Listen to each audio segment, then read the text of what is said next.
Kandha kuwi nek kok sia-sia ning ati iki lara. Aja pisan-pisan kok gawe gelo. Apa maneh kok gawe kuciwa nek ratimu mbok dititipne balai desa. Dadi tangan kaki tuwa. Anu. Paham mboten? Paham. Oh, kok tanggapan larang.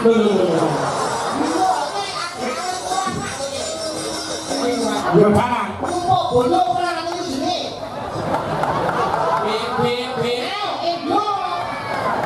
Aku tak bilang. Jangan ane bayarannya akeh. Melek suwengi lho, Be. Baru rasaku yo duit turu wong iki. Iki yo melek. Antara duit saka Pak Lurah diparingi Mas Kakot terus diparingi aku. Ibaratnya Mas Kakot iki maklar mobil. Ora duit, wah bayarnya tak timbul karo panitia. Dalam aku ngambil rene yo duit kok. Model piye? Ora ngarah goyah imane. Sarjana apa? Sarjana seni. Ah, bojoku yo kecil. Bojoku niku arek titele SPD MMD Pak.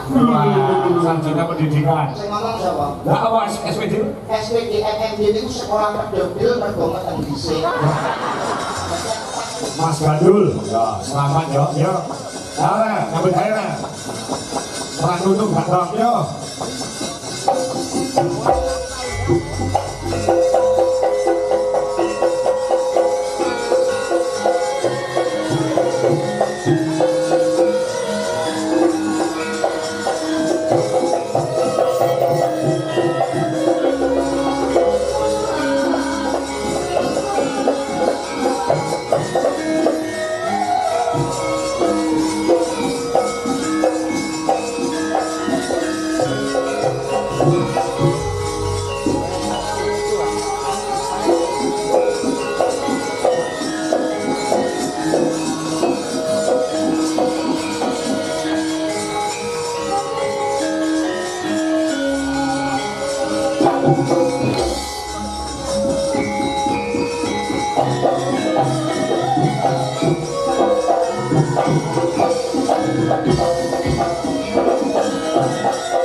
Suwe ra ketemu, suwe ra petuk ya mosok gawe-gawe iki adi TV.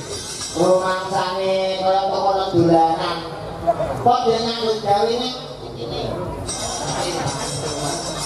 Apa lali kok bejene kanca ya ana ya ini kok seneni gawe pikirannya tamu ten matake buri Mas Kanggo. Nggih, Mas Gandul. Kowe ning gawe iki lak pisan ya. Kowe malah tandangane bengko ning kene kowe. Orang nyetrake karo dagelan kowe. Bojo ngono lho Mas. Bar kok TB iki pasanganku. Ya dulurku. Ngenyek TB padha karo ngenyek aku. Sampeyan ndereke Pak Kangkul. Malah pirang-pirangke. Roti wae. Enek paribasan lemben-lemben roti-roti lho, Mas. Biyen saiki. Lho rungokno kuwi. Lho, aja ngece kowe. Tinggine mungkin ambek. Gematine ra kaya biyen. Tenonge dilumane. Ngomongnya dinami. Jagung bakarane. Tanggung perkarane. Ngece malah gremeng karo kancane. Sriune mesti kok tuben. Lek ora penting rasa dianan. Sarep tambah oso. Dadi wong urip ojo ngeglo. Warok brojo mesti. Arak sogok, arak krik. Senengane kok ngono kuwi. Warok bojo mesti kok pindur dari. Nanti yo kuwi kok iso. Yo kamutan lho nggih. Mancange. Nggih, pripun Mas Gandul? Kahanan meriah kaya ngene. Luar biasa Mas. Ngendi sing luar biasa? Dalu niki prajekan luar biasa istimewa. Heeh. Kula niku mun nek kalih teng mriki. Kowe kuwi. Pertama di Balai Desa tahun 2018 dalange Ki Sigit Arianto ingkang dados lurah tasih damankan dereng Pak Timbul. Oh iya. Sepak Slamet. Pak Slamet mami kula apal teng daerah mriki. Heeh. Prajekan itu desa yang itu kecamatan Sukorejo terdiri dari 6 dusun, 13 RW, RT-nya 45, jumlah penduduknya 6.143, rondone 724. Termasuk bukan uang istri, kuwi rondo. Apa ngoten mriki? Kaya tuku pegawai sensus penduduk. Ngono ki yo ngono, tapi nek jenenge rondo ki mbok aja disia-sia to, Bi. Banyak TKW ning kene. Nyon pamunten malah nyangkut kali beliaunya Bu Misteri pepundene awak dhewe. Rondo kuwi nek kok sia-sia ning ati ki lara. Aja pisan-pisan kok gawe gelo, apa maneh kok gawe kuciwa nek atimu mbok dititipne balai desa. Dadi tangan kami tuwa. Kami kuwi sapa? Kami tuwa wasi. Oh ya, Tuhan panitia lho kuwi. Senior. Senior. kok apa tapi lu mangsaku? Saking kuno ini nambah 2 kali tapi hebat Pak.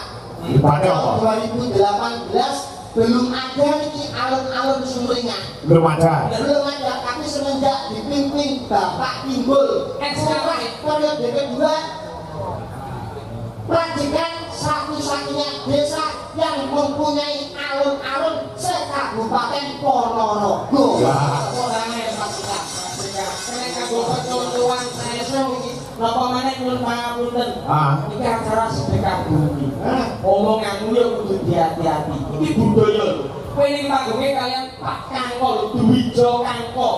Ya, Bu. Iki dalang kondang, gak dalang sing wis milenial sing hebat wis terkenal. Kowe kudu omong sak omong iki sing apik. Apa meneh arep ngadepi 2 Mei Hari Pendidikan. Seni budaya itu ditanya lagi ngoten lho. Oh betul. Ya apa? Yang saya kowe kok bandingkan karo Mas Kangkol karo kuki. Iki seni budaya di sawang iki ketok manis ajine diri saka lati ajine raga kok busana.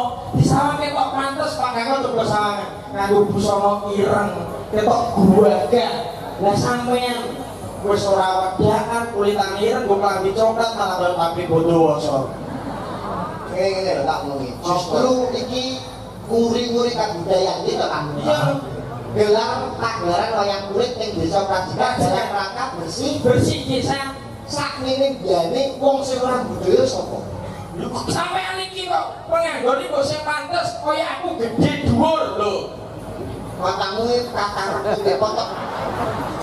Potonganmu sak botol ya aku lho gedhe dhuwur. Kae kok tak ngesum jenenge. Yang sewu, wong sakmene dalam rangka melestarikan budaya. Sing ora budaya ku wong siji. Kok iso Dalange yo Mas Ranko. Sik. Kok bisa kowe malah ini urusane dawon. harga diri lho, harga diri. Riko, Kok bisa aku orang budaya. jenengan manusia apa? Ya nesu to. Mergo kabeh iki pimpinane ning dalang kok. Ya sewu budaya iki kan awake dhewe wong kari diplak apa dawuh para pini sepuh. Terus mboten? Ya benar. Paling gak ngetokne dawuh para pini sepuh. Ya. Ana yen wong tuwa iki tau ngomong. Sane patle aja mangan ngarep lawang mudhano lak rezeki. Betul? Bener. Kowe nek mangan piringa aja disonggo mundak dadi sombong-sombonane wong akeh wong tuwa. wong tuwa Kowe nek lungguh aja ning dhuwure bantal. Iya. Ndak kudunen. Sak ngene sing lungguh ning dhuwur bantal sapa? Aku ora. Sampe lungguh ning dhuwure apa? Dur bantal. Lah, iki dene ndare gawe para penyusup ora? Yo nek miturut kuwi yo salah. Orang njoyo sampean. Ning aku ora dilungguhi bantal, ora nglungguhi bantal. Aku iso ngeblak. Yo diganti bantal, bantalnya diganti. Ganti apa? Kompor. Presiden ku apa perkara nglungguhi bantal wis ning gak tata-krama udo negara ngono. Nggih, ini wis sanepati tinggalane leluhur mulane kudu diuri-uri padha ngene kaki bersih desa niki. Ah ya. paling ora iki dongakne lagi ngoten Oh iya no. miras pantes gladi wano kalian warga masyarakat wonten ing Brajekan. dalem gandul saking Blora niki kula dongake kagem warga Brajekan yang dongane senine kagem pantun nggih Pak nggih. Nggih. Kersane saya pantes. Kasos iki lho, iki contoh iki lho. Gitu. Enek ketang wadahi tampah. Ah. Wong sak Brajekan muga-muga kebak berkah barokah Allahumma. Amin. Rasakan. Brajekan. Ayo. Enek ketang kabeh siji. Apa? Wong sak Brajekan muga-muga kathah rezeki. Amin. Ana ketang rupane coklat. Apa kuwi Mas? Wong sak Brajekan kabeh padha sehat. Amin. Ngono Tuh, kuwi. kok Sampeyan apa sakit? Sampeyan apa sakit? Songgo Mas. bisa no. Napa? Yang swalayan manggone ning Jawa Timur. Artine Piyayi Brajekan muga-muga panjang umur. Ya tetep bisa wong budaya kok wong budaya. Ngono. lekakan tapi iso. Kok nyepele? Tuku kapsul. Ora ora ngomong kapsul. Sekarang tak mikir. Tuku kapsul. Tak tukang genteng. Apa kuwi? Tak tinggul kula rokoke dhewe. Ini kok sponsor wis enteng rokok iki. Sanae tekomu kari. Boten kula niki kula salane kedua kula iku nyemoni pengen beneran jenengan. Kok iso aku salah-salahku nggon endi? Donga gawe Pantun. patune jenengan apa? Ning swalayan manggone Jawa Timur. Artine Piyayi Brajekan muga-muga tetep panjang umur. kowe dongane gawe patun Patun. piye? Tuku ketang kabeh siji, wong sak Brajekan kathah rezeki. Nyuwun sewu, donga gawe patun ngaten iki bener napa salah? Ya bener. Sing ngomong bener sapa? Dalam mangko. Sing ngono sampean ora tau mondok, ora tau ngaji. Sing iki urusane agama lho wong mondok. Oke, kula bisa memastikan. Agama ora kok dolanan. Boten. Hubungannya apa? Ora jenengan sedaya dolanan agama. Cek. Ya, iso Donga gawe palihan. ana kok kiai alim ulama ning santri dawuh, "Lek kowe sebenarnya donga gawe pantun." Eneng ora? Eneng ora kok kamu iki?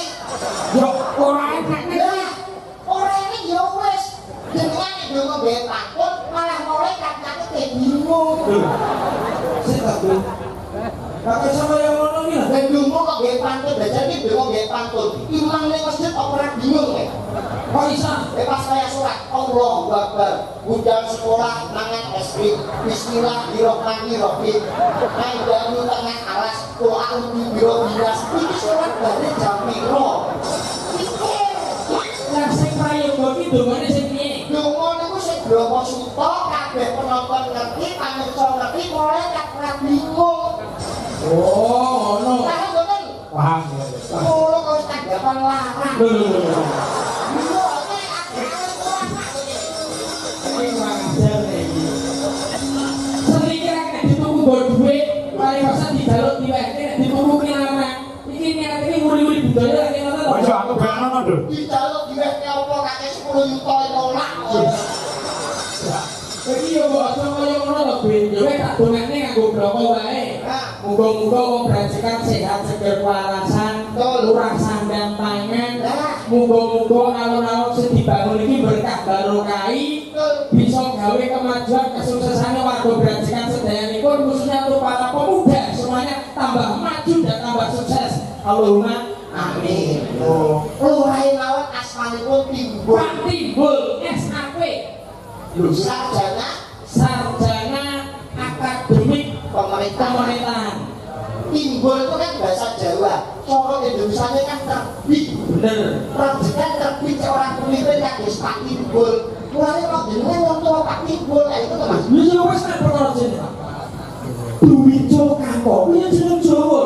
Putrane Bapak Ki Supran Suwanda. Itu yang lain nyusul mas. Jadi kok boten mungkinnya jenengan boten. Lah kenapa? Jawa kuwi justru nama sing aneh itu biasanya hebat. Iya. Kaya Pak Timbul orang apa-apa Timbul kok akhirnya jenenge Timbul, karirnya Timbul. Iya. Terus jeneng Jawa kuwi nek gawe kewan mesti sukses. Contoh, Percil, Deni Percil, Lucy Brahma, Lucy Brahma. Presiden Ponorogo, Iya. Trio Macan. Kuwi Sukses loh. Dengan Dwijo Kanto orang kewane elek Pak. ora iso ngedit ya. Jenengan nek nyentuh dan klot kayak tambahan Apa apa kira-kira? Ki Kantor tekek kita. Jadi pasien ini dalamnya sapa? Kantor tekek. Apa ya Pak Pak? Terus dulu nih. Ya ya. Nampun maneso jeneng agama mawon Pak jeneng agama. Ah. Jeneng Islam. Muhammad, mereka kan pun haji ya, bapaknya gitu. Di Surosodo pun haji. Jeneng Arab ya api loh, Bi. Oh, nah Arab itu kalah kalau jenenge anakku. Dulu. Anakku ya kok jeneng Arab. Anak kula lahir pas bulan Ramadan ini Pak. Wah. Metu lanang tak jeneng Islam. Dulu. Siapa, Bi? Muhammad Takjil Saur Insakiyah.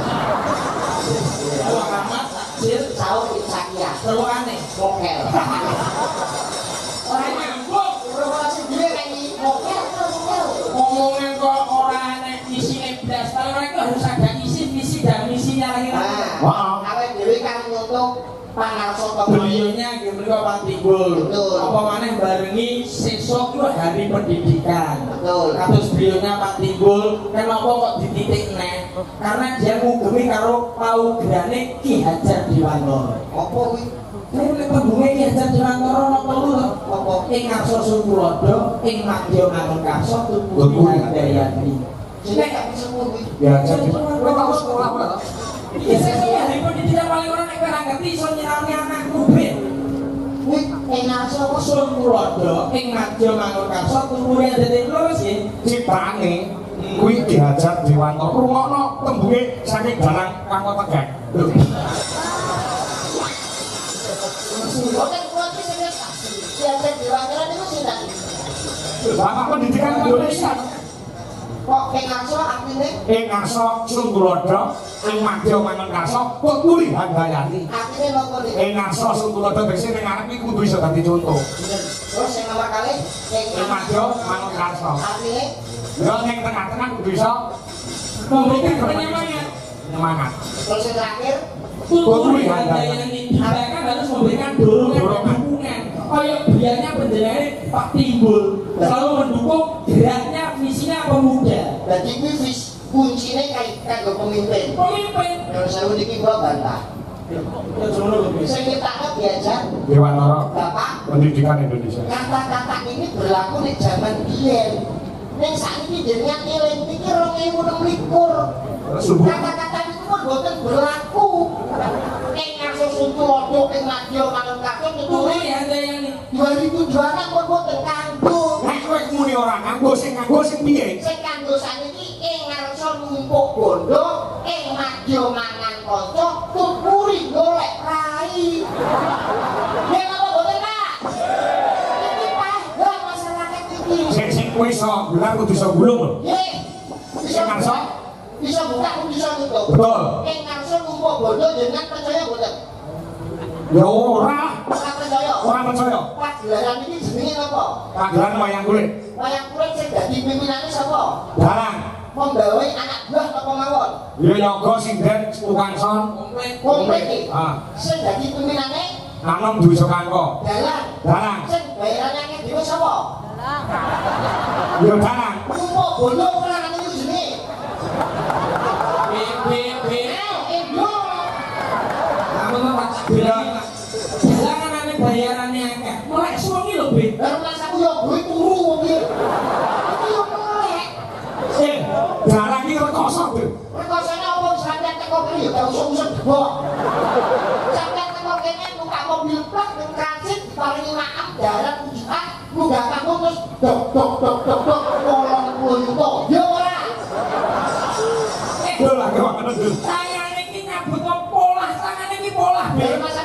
Jadi kemulung ya.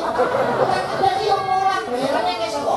Akeh kakak. Numpuk goblok. Sikile kan udah pola, sikile orang mutangnya. Yang kita Depok apa masamu sikile ora pola. Dua sungi. Lah kok si desa ini bisu kabeh. Ini bapak terus mati banget. Aku begini anak menerima lagi. Saya dulu. Apa? Iki dino sampean, wah iki repot iki. Apa? Pak Kangko iki wis belani aku. Iki dino grupe kudu aku. Lah kok iso malah koyo ngono sampean. Lah apa? Bayar aku ki kalau Pak Kangko lho. Kok nek nganti delok atine Pak Kangko wis iso ora dibayari piye? Sorry sebenarnya aku ora Mas Karko, aku ora timbul. Mas Karko itu perantara duit saka Pak Lurah diparingi Mas Karko terus diparingi aku. Ibaratnya Mas Karko iki maklar mobil. Ora duit, wah bayarnya tak timbul karo panitia. Dalam aku ngawur dene rene yo duit kok. Dalam masa mau belante iki lho. Kok saya ngelok ngelamun terus. Ya. Dadi ning ngarep kuwi numpuk bondo. Lepas saka pagelaran wayang kulit. Mergo kowe karo aku sebagai bintang tamu lan bedane kalian Mbak Kairo. Kowe karo aku pemimpinnya sapa? Aku Nah, berarti seluruh bondo kowe. ora iso. Ora Ora iso. ora iso nyatane bayarannya akeh kowe terus kok. Mergo kowe ora pasangan tetap. Aku sing adang.